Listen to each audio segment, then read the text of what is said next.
hugely fast. 0 to 60 takes 7 seconds and it keeps on going all the way to 140.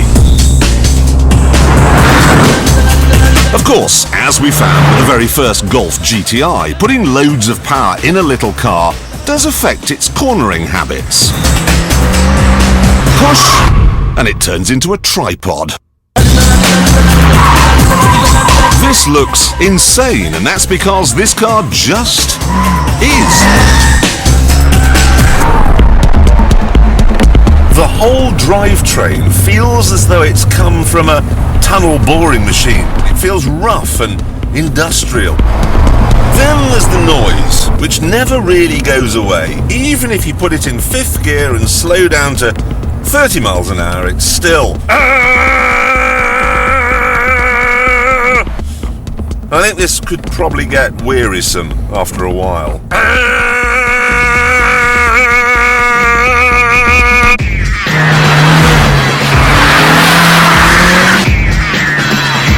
Trying to control this bucking 3-legged Bronco with blood pouring out of your ears is hard enough, but it's made harder still by the driving position. The steering wheel is far too large, you can't get your feet on the pedals if your shoe size is more than a 9. And then there's the seat itself. You sit bolt upright, and if you move the lever, you go flat on your back. And I think probably on balance it's better to go for the bolt upright option. Still, this isn't the end of the world, because the car will almost certainly fall apart before it makes you deaf and mad. The cheapness of this thing beggars belief. I mean, you wouldn't fit carpet like that in a student bedsit. And if you tilt this forward, you can see painted metal, exposed screw heads, and this, the parcel shelf, couldn't have been less flimsy if they'd made it out of tracing paper. Then there's the boot lid, which I think they did make out of tracing paper.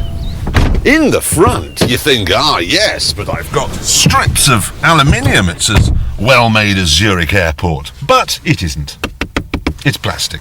And so's this, and so's that. You get the impression this really isn't a quality product. So, badly made, noisy, bit ungainly, uncomfortable, and cheap. Things are not looking good, but they're about to pick up a bit. You see, the Clio feels cheap because it is cheap. It's only 14,700 and it's impossible to go faster than this for less. Even with the Pacamac plastics and dog kennel carpeting, it is good value. And it gets better, because for £200 extra you can have what's called the Cut Pack. This gives you better tyres, better suspension, and these 8-spoke alloy wheels. Inside, lots more is on offer. Air conditioning, CD, sat-nav, cruise control, a trip computer. This then is no stripped-out road rocket. Far from it. It is amazingly comfortable. Even with the firm suspension, it just glides over bumps and potholes. But the best thing about it is its character.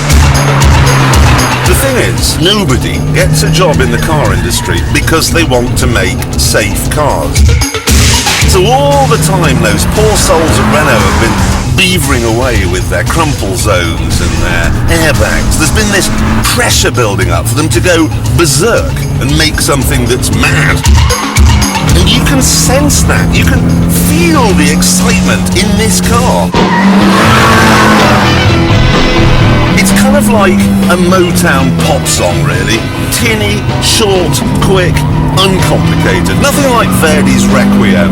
3 minutes, bish bash bosh, big smile on your face, the end. Yes, it's riddled with faults. Yes, the exhaust system goes through the spare wheel well, so there's no spare wheel. Yes, it's badly made and a bit mental, but none of this matters. For one very good reason. It makes you feel happy.